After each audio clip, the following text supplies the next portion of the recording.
using the teeing ground to your advantage, okay?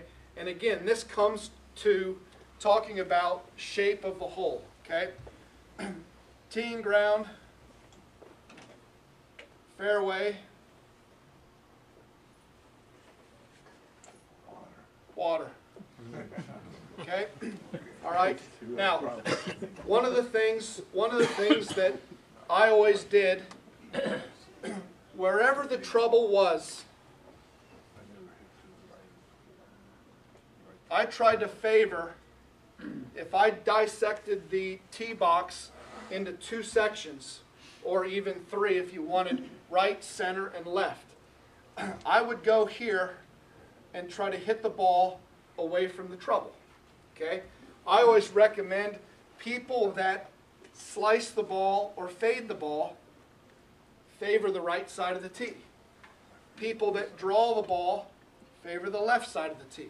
Okay? Now, if I was hitting a draw, which I did, this would be a prime example of a hole where I might come over here and I might choose to hit 3-wood, hit my normal draw, and hit it to this point, to where maybe my driver from here gets me into trouble, into a fairway bunker, through the fairway into trees. That is just managing your game. Just because it's a par 4 or a par 5 does not mean you have to hit a driver off the tee. That does not indicate, well, I have to hit a driver. It's whatever is going to, golf is like chess. Chess. Point A, the green, point B.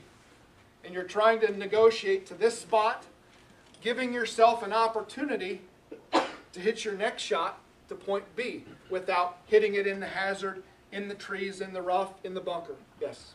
One of my pet peeves is very small teeing areas, and you just can't work the ball sometimes.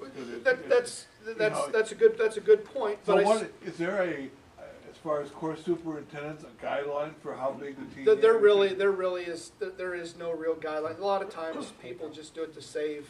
Right, bowling and maintenance. Yeah. Right. Yeah. Okay, that's what I want to know. Yeah, and one of the things that you can do to help yourself experience this is the next time you go out and play, and that who knows when that'll be. Okay, but one of the things that you can do is if you're out playing,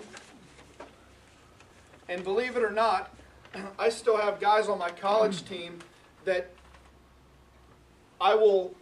this may be a perfect situation, and in the practice round they tee up over here and they hit it in the water. And I'm like, what are you doing? You know, we've talked about this, we've talked about strategy, and I'll say, what are you seeing over here? And it's like, oh, I felt comfortable. And then I say, okay, would you walk over here and tee up another ball for me and just look down the fairway? And they're going to tell you the shot looks different. The shot looks different. You can't imagine moving 6 or 8 feet from one side of the tee box to the other side of the tee box can make a shot look that much different. I had a hole on tour at the Kemper Open, number 4. And it didn't matter what. I could not hit the tee shot for the first 3 or 4 years. I almost wouldn't go back to the tournament because I couldn't get past the 4th tee shot. And I liked the golf course. And so what I did is, and it was a very simple hole that should have fit my eye. You had the tee box, and you had water that kind of ran all along the left side in the landing area to a hole that's shaped like this. And I either hooked it in the water or hit it out here into a group of houses for 5 years. Could not get past the hole. And finally, about my 4th, 5th, 6th year there, I went out one Tuesday evening and I took my caddy and I stood him out here in the fairway. And I hit ball after ball after ball until I figured out a way to put the ball in the fairway. And I mean, I hit 3-wood, 2-iron, driver. It didn't make any difference. I could not play this hole. And so I always teed the ball on the left side. And again, I would hit a horrible shot. So I went out there and I went to the right side of the tee box, which was against everything that I believed. And I started to hit the ball more down the water line and challenge the water. And I mastered the hole. No idea how that worked, but it took me to go out and experience that, because everything that I know, everything that I did, and everything that players that I talked to with different shots, tee up on this side, hit away from the trouble. I couldn't hit away from the trouble because I hit it both ways. So, but when I came over here, I don't know if I ever played the hole poorly again, teeing off on the right side of the tee. Now that defies everything that I just discussed about using the tee box to benefit you. But the courses that you play, everybody has issues with certain shots on the course that you play. Part of this is going out and trying something different. Don't keep doing the same thing over and over and over. Try something different. Maybe go against logic in how we tee up, or choose a different club. Do something that makes it easier for you. Does everybody understand that? Don't just get, this may be what the textbook says, but do something different. Yes? Like, how did you get past on tour when you were trying to use the tee box and misaligned? Yeah. What point did you How did you get by, or how did you set up? That's a working behind it? great question, to where the tee box aligns you left and you want to hit it right. Yeah, so if you went to the right side, you were still...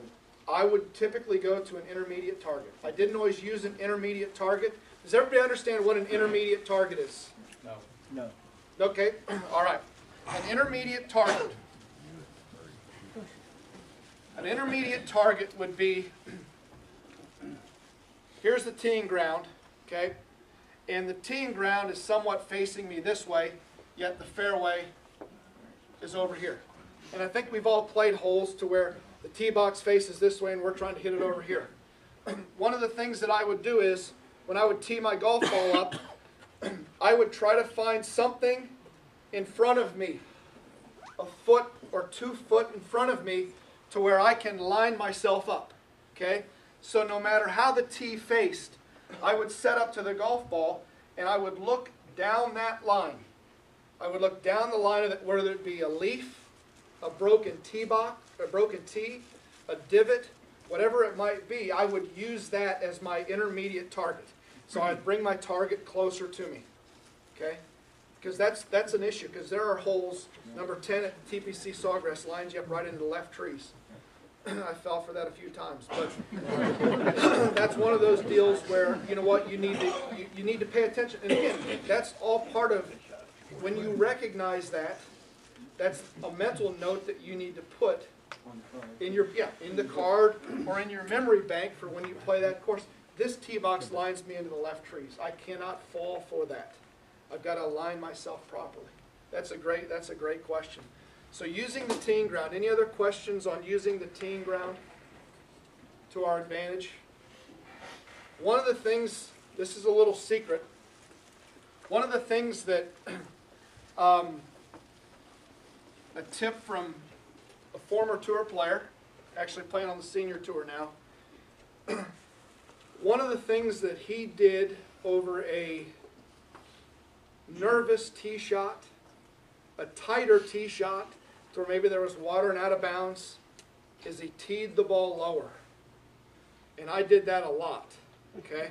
When I had a nervous tee shot, one that I wasn't comfortable with, I would put that ball down low and keep that ball close to the ground. I've played with Mark some and Jason some. I've had to use that shot playing with them some just to get that ball, don't let it get up in the air. We now have these big-headed drivers, these 3 and 4 inch tees or whatever. I still, even to this day, as little as I play now, I will tee that ball down and hit it as low as I can. Just make it run down the fairway. Just make it run down the fairway.